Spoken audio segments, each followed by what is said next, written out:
My wife's friends ditched me 280 miles from home to teach me a lesson. They thought I'd beg to be rescued, but I ended up building a whole new life without them. And now they're furious. I'm happier than I've ever been. Hey, Reddit. Not sure where to even start with this one, but let's just say my wife's friends thought it'd be hilarious to pull a character-building prank on me during a cabin trip.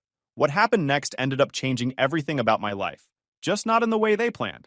Alright, so I'll be honest right off the bat, I didn't even want to go on that stupid cabin trip. Every year my wife and her friends did this bonding retreat thing, which really just meant 7 adults pretending they weren't miserable while drinking overpriced coffee and complaining about people not there. I'd dodged it for 3 years. Always said I had to work late at the shop or that my boss needed me over the weekend. It wasn't even a lie. My boss always needed something because he was a lazy prick who thought yelling counted as leadership. I, Simon, 35 male, am a mechanic. Been one since I was 18. Cars make sense to me. People don't. Especially my boss, Larry, 50 years old, thinks yelling your name across the garage every 10 minutes somehow makes him a hands-on manager. Guy couldn't change a tire without Googling it, but he walked around calling me kid like he was doing me a favor letting me breathe the same air. Every time I'd fix something complicated, he'd march up to the customer like he did it himself. Told my guys what to look for, he'd say. Yeah, right. The only thing Larry ever found was new ways to be useless. So yeah, between that and my wife, Hannah, nagging about how I never do anything social, I wasn't exactly living the dream. I worked too much, got paid too little, and somehow still ended up being the bad guy because I liked peace and quiet. This year, though, she wasn't taking no for an answer. She said, "Everyone wants you there this time, babe." I laughed. Yeah, sure. Everyone loved the quiet mechanic who made sarcastic comments every time someone tried to manifest positive energy. She gave me that face. You know, the one women give when you've already lost the argument, but they let you think you still have a choice. So I went. We packed up her friend Maddie's SUV early Saturday morning. 6 people, 1 vehicle, and way too much perfume. The second we hit the highway, I knew I'd made a mistake. Her friends were the kind of people who call every mildly inconvenient thing traumatic. Hannah sat up front with Maddie, laughing way too hard at whatever podcast they had on, while the back seat was full of whispers and quiet giggles. Every time I looked in the rearview mirror, someone was smirking, probably talking about how grumpy I looked. I tried zoning out, watching the trees blur past, but the whole ride felt off. They'd stop talking when I spoke up, then start again in low voices. Hannah flashed that polite PR face smile people use when they're lying through their teeth. My gut told me something was weird, but I brushed it off. I figured maybe they were planning some dumb surprise, like one of those group trust games where you fall backward and hope no one lets you hit the ground. We drove for hours. The farther we got, the less signal my phone had. Eventually, it just said, "No service."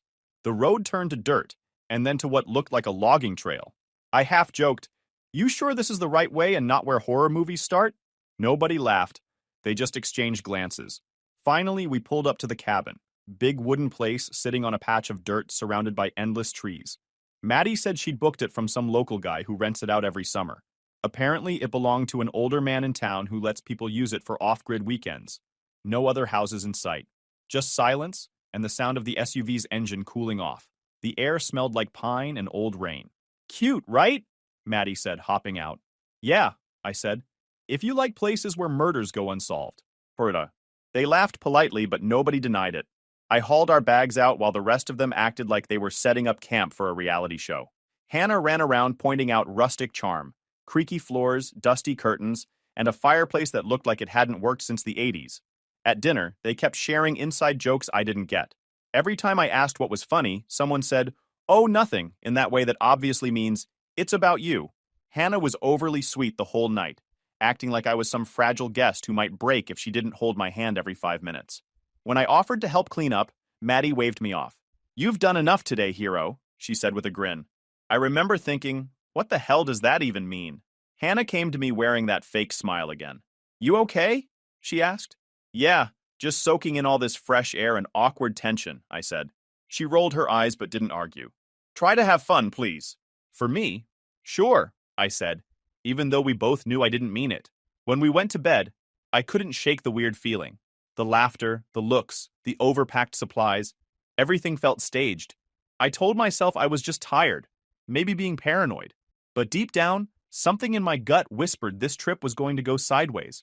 And man, I should have listened. The next morning, I woke up late, and my first thought was that everyone had already gotten up and started breakfast. The cabin was too quiet, but I figured maybe they'd gone outside to take those fake morning nature selfies people love posting with captions like, "Disconnect to reconnect."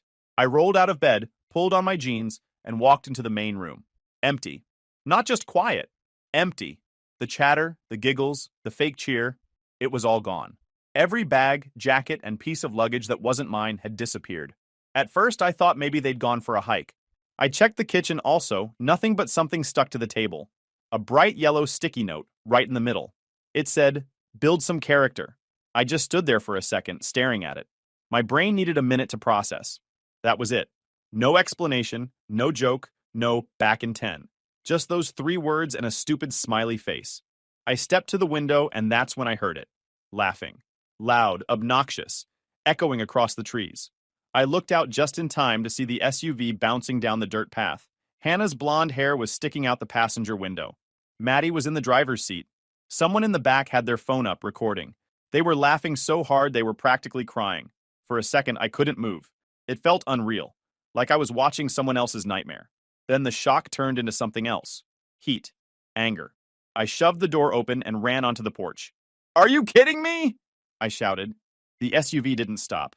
The laughter got louder, fading as the vehicle turned the corner and disappeared into the woods.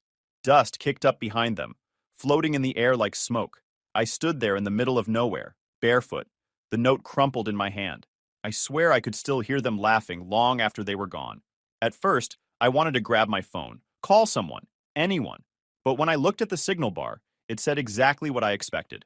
No service. That's when it hit me. This wasn't just some quick prank. They planned this. The whispering in the car, the extra luggage, the fake smiles, the way Hannah kept checking if I brought enough stuff. It all made sense now. I looked back inside the cabin. There was food in the fridge. Some canned soup, eggs, basic stuff. They hadn't left me with nothing, but it was still clear they wanted to watch me panic. It wasn't funny. It wasn't some team bonding exercise. It was humiliation. For a minute, I honestly considered trying to walk back. But where would I even go? The nearest gas station was probably 20 miles away. I didn't know the area, and I wasn't about to wander through the woods like some lost hiker just to prove a point. I was 280 miles away from home, so I sat down on the porch and thought. The anger was fading, replaced by something weirdly calm, like my brain was rebooting and realizing this was the first time in years that I didn't have to do anything. Nobody was yelling at me to fix something. Nobody was asking for favors. No phone buzzing every 5 minutes. It was just quiet. I stood up, stretched, and looked around. Trees as far as the eye could see. "All right," I muttered. "Let's see what kind of character you want me to build." I started going through the cabin. The place had 2 bedrooms, 1 bathroom, a main room with a fireplace, and a small kitchen. The pantry had enough canned food to last a week or 2 if I rationed. There was an old tool set, a few flashlights, and a big box of matches. I checked the back porch next. A stack of chopped wood, a rusted shovel, and a few empty propane tanks. Whoever owned this place before definitely knew how to live out here. I wasn't going to give them the reaction they wanted. They probably thought I'd freak out, call for help, cry, whatever. Nah, they'd underestimated me. If anything, they'd handed me the one thing I'd been craving for years. A break. No boss breathing down my neck. No wife giving me attitude because I didn't open up emotionally after 10 hours at the shop. Just me and the sound of wind. I cleaned up the kitchen a little, made some coffee with the old percolator I found, and sat by the window. For the first time in years, I drank it while it was still hot. Later, I walked around the property. Behind the cabin was a small shed, half buried under vines. It looked like it hadn't been opened in decades. The padlock was rusted, but I figured I'd deal with that later. The shed could wait. The day went slow, but in a good way.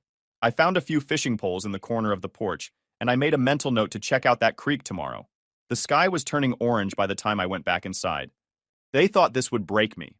What they didn't realize was that I was already broken long before this trip. The job, the noise, the fake smiles, all of it. But this was different. This wasn't punishment. It was a reset button. By the time the sun went down, I had a fire going, a warm meal, and no one telling me what to do. I sat back on the old couch, listening to the crackle of the wood. "Guess I'll build some character then," I said to the empty room. For once, it wasn't just a line, I believed it. The next morning, I woke up without an alarm. No yelling, no engines revving, no boss hollering my name across the garage. Just whined outside and the soft ticking of the old clock. Nothing demanding my attention for once. For a minute, I didn't even move. I just laid there, staring at the ceiling, realizing that no one in the world expected anything from me right now. After breakfast, I decided to poke around the cabin a little more. I found a stack of dusty journals, real old-school leather-bound yellowed paper. Curiosity got me, so I sat down and started flipping through. Most of the entries were dated decades back. A family used to come up here every summer. Handwritten notes about fishing spots, local trails. Some entries even mentioned a nearby town about 15 miles south. That might have been useful later, but for now, I wasn't going anywhere. One of the last journals was from a guy in the early 2000s. He wrote about catching trout in the stream, said the water was clean enough to drink if you boiled it first. He even sketched a rough map of the area. The guy clearly loved the place. I could see why. By afternoon, I'd organized what supplies I had, made a small checklist, and even fixed the door hinge that had been squeaking. Working with my hands again, without someone barking orders, felt good. When the sun started dipping behind the trees, I grabbed an old chair and sat on the porch. The air was cooler now. Then I saw it. A small flicker of light between the trees. Not firelight, too white and sharp. A flashlight beam, moving slowly, like someone walking. At first, my heart jumped a little. I figured maybe Hannah or one of her friends had come back early, realizing how messed up their little joke was. But as the light got closer, I saw a single figure, not a group. He was tall, maybe in his 60s, wearing a flannel jacket and a hat. I grabbed the nearest thing I could use as a weapon, a wrench I'd been using earlier, and stood on the porch, waiting. The guy stopped a few yards away, raising his free hand. "Evenin', son," he said, voice calm, deep, and friendly. "Didn't mean to startle you." I lowered the wrench but didn't relax completely. "You're a long way from town." He smiled. "Could say the same for you." He stepped into the light from the porch. Older guy, gray beard, weathered face, eyes that looked like he'd seen everything twice and didn't care much for either time. "Name's Earl," he said. "I live a few miles that way." He nodded back through the trees. "Saw smoke from your chimney yesterday? Figured I'd come check if someone moved into the cabin again." I leaned against the railing. "Moved in's one way to put it." We talked for a while, and I told him what happened. The trip, the build character note, the car driving off, the laughter. Earl just listened, occasionally shaking his head, like he'd heard worse but still couldn't believe it. When I finished, he chuckled, though not meanly. "You married into the wrong crowd, son." "Tell me about it," I said. "They called it a joke." "I call it free time." He laughed harder this time. "That's one way to spin it. You doing all right out here?" "Yeah. Got food, got water, got quiet. That last one's my favorite." Earl nodded. "That's the thing about quiet. It tells you who you really are." He reached into the old canvas bag slung over his shoulder and pulled out a few items. A couple of canned goods, a flashlight, and a pack of batteries. "Here. Figured you might be short on some basics." I raised an eyebrow. "You always bring gifts for strangers?" He grinned. "Only for the ones who look like they could use them. I got plenty. You'll pay me back by not dying out here." I laughed. "Deal." He pointed toward the back of the cabin. "There's an old shed back there. Belonged to the original owners. Might be some tools or something you can use. Roof's half caved in, so watch your step. Appreciate the tip." He gave a small nod, turned his flashlight on again, and started walking back into the trees. The next morning, I followed Earl's directions to the shed. It was half hidden behind thick vines and weeds. The door was hanging off one hinge, and a rusty padlock dangled uselessly from it. I gave it one pull, and the whole thing came off. Inside, it smelled like dust and old oil. My eyes landed on something big covered in a tarp. I tugged the tarp back, and my heart skipped a beat. A Ford Mustang. Mid-70s. Maybe a 73. Covered in dust and rust, but still beautiful. The kind of car that begged to be brought back to life. Keys were hanging on a nail beside the door, like someone had planned to come back for it. I stood there staring for a while, and for the first time since they left me here, I grinned. Like a real grin, not the fake kind you do for peacekeeping. "Well," I said out loud, "guess I found my next project." The silence didn't answer, but it didn't need to. It already felt like I was exactly where I was supposed to be. The next morning, I was up before sunrise. I grabbed the flashlight Earl had given me and headed straight for that shed again. Seeing that Mustang sitting there under the tarp had kept me awake half the night. I couldn't stop thinking about it. The lines, the rust, the potential. When I pulled the tarp off again, I stood there like a kid looking at a Christmas present he wasn't supposed to touch. It was a mess, sure. Dust thick enough to write your name in, tires flat, one headlight cracked, and a family of spiders that looked like they'd been paying rent. But under all that, it was still a Mustang. I ran my hand along the hood, leaving a streak through the dirt. You and me, I said quietly. We're both overdue for a rebuild. I popped the hood and took a look. The engine was greasy, half seized, but not dead. The tank smelled like varnish, so I drained the old gas, swapped the filter, and poured in some fresh fuel I found in a dusty jerry can tucked behind the workbench. Whoever left this here actually took decent care of it for a while. The battery was toast, and the spark plugs were ancient, but the belts weren't snapped, and there was still oil in the pan. Barely, but still. For the first time since being left here, I felt that familiar excitement again, the kind that hits you when you know something broken can still be fixed. I dug around the shed and found an old toolbox, dusty but solid. Some of the wrenches were rusted stiff, but I cleaned them up as best I could. There was even a small air compressor tucked in the corner. I hauled it all outside, set up a makeshift workbench on the porch, and got to work. By mid-afternoon, I had grease up to my elbows and a grin that hadn't shown up in years. There was still grid power running to the cabin, barely, but enough to keep a light bulb and that ancient charger alive. I found an old battery charger in the shed, hooked it up, and left it overnight. The next morning, I bolted the battery in, double-checked everything, and turned the key. Nothing. Not even a cough. I wasn't surprised. Old engines are like old men. They don't wake up easy after years of sleeping. I popped the hood again, tinkered with the carburetor, cleaned the plugs, tapped the starter a few times. Then I tried again. This time the engine coughed, sputtered, and belched out a cloud of gray smoke that smelled like pure nostalgia. I laughed out loud. That's it, baby. Come on. Show me what you got. A few more turns of the key, and the Mustang roared. Rough, loud, shaky, but alive. I swear I could have hugged it. The echo of that engine filled the woods, bouncing off the trees. For a minute, I just stood there, soaking it in. That sound, that was freedom. That was mine. After letting it idle for a bit, I bled the front brakes, aired the tires up with that little compressor, and kept it under 20 on the back roads. The tires were half flat. The brakes squealed like hell. But it moved. Over the next few days, I fixed it up more. Replaced what I could with parts scavenged from random junk piles around the shed. Cleaned the interior, patched the seats, and even managed to polish the windshield enough to see through. The deeper I got into it, the more I realized how much time I'd wasted in that shop under someone else's rules. I'd been building someone else's dream while mine rusted out.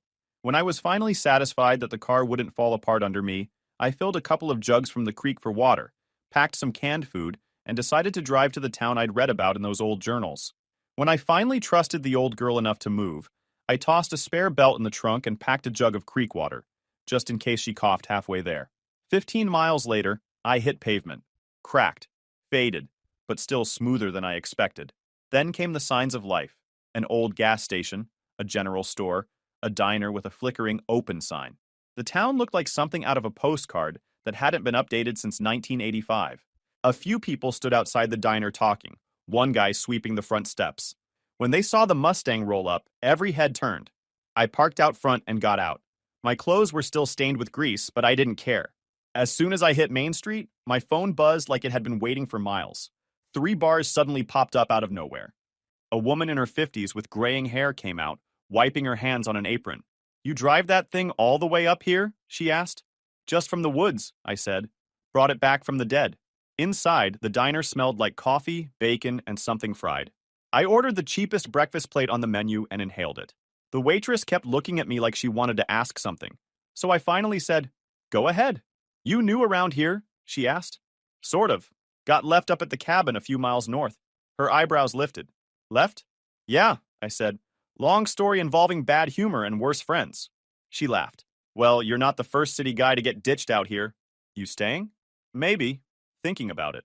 By the time I finished my coffee, the owner came out from the kitchen, a broad man with a beard that looked like it could filter gravel. "You said you fix cars?" he asked. "Yeah. Been a mechanic since before YouTube told people how to do it wrong." He laughed. "You free tomorrow morning? Got an old truck out back that's been giving me trouble. Can't afford a shop right now." "Sure," I said. "I'll take a look." He nodded. "I'll pay cash and feed you breakfast." "Deal?" "Best offer I've had in years." When I walked out, the sun was high, the Mustang gleaming under it like it knew it still had a purpose. For the first time in a long time, I didn't feel stuck or angry. I wasn't waiting for permission or pretending to be grateful. I was working on my own terms, driving my own path. And damn, it felt good. The next morning, I showed up at the diner before sunrise.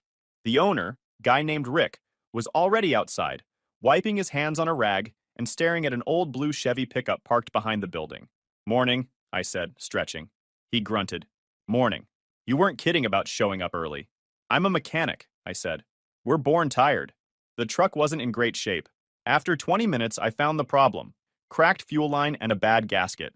I told him I could fix it if he didn't mind a few creative adjustments. "Creative sounds cheaper than new parts," he said. An hour later, the truck started up smoother than it probably had in years. Rick stared at it like I'd just performed some kind of miracle. "You're hired," he said immediately. "I'll pay cash if you help me out a few days a week. I can't find anyone around here who knows what they're doing anymore." I shrugged. "I'm not going anywhere for a while, so yeah." "Deal." He paid me right there, plus breakfast. Word spread faster than oil on concrete. By the third day, a guy from the gas station came by asking if I could take a look at his Jeep. Then another guy from the general store said his cousin's van wouldn't start. Before I knew it, I had a steady line of people asking for help. They started calling me the city mechanic who got left behind. They'd not in a mean way. It was almost a badge of honor. I'd show up in my greasy jeans, fix their problems, and end up having lunch or coffee with them afterward.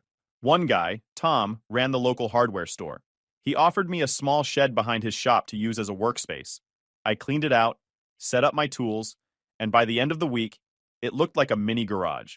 My hands were cracked, my clothes were ruined, but I hadn't smiled this much in years. There was something about fixing things here that felt different. Back in the city, repairs were just transactions. Get it done, get paid, move to the next headache. Here, people shook your hand after. They looked you in the eye and said, "Thank you," like they actually meant it. I didn't realize how starved I'd been for that kind of basic respect.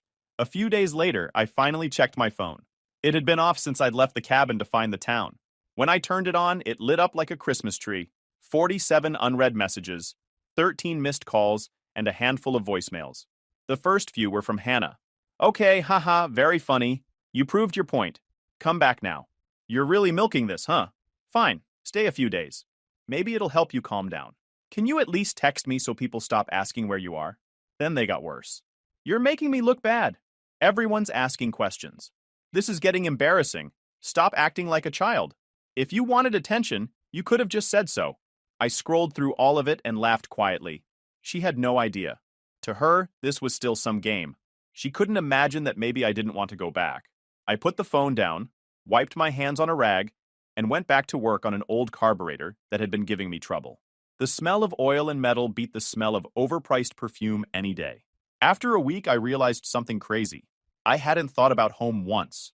Not my job, not Hannah, not the noise. Just peace. Real peace. A few nights later, I checked my phone again. More messages. "This isn't funny anymore. You're embarrassing both of us. You're acting like a psycho, just come home." Then a final one. "If you stay there, don't bother coming back. We're done." I stared at it for a long time and laughed. Did she really think that I'd be back with her after this circus? I put the phone down. Somewhere out there, my old life was waiting. My boss, my wife, the endless cycle of pretending to be okay. But here, things made sense. People needed help, I had skills, and that was enough. I went back inside the shed, wiped off the carburetor, and put it back in place. The engine turned over on the first try. Smooth. Strong. I grinned and said to myself, guess I'm not the one who needed fixing. And for the first time in my entire life, I meant that too. A few weeks passed like that. I started paying rent for the cabin. The owner, some old guy in town, said he'd been trying to rent it for years, but nobody wanted it because it was too old and too far out.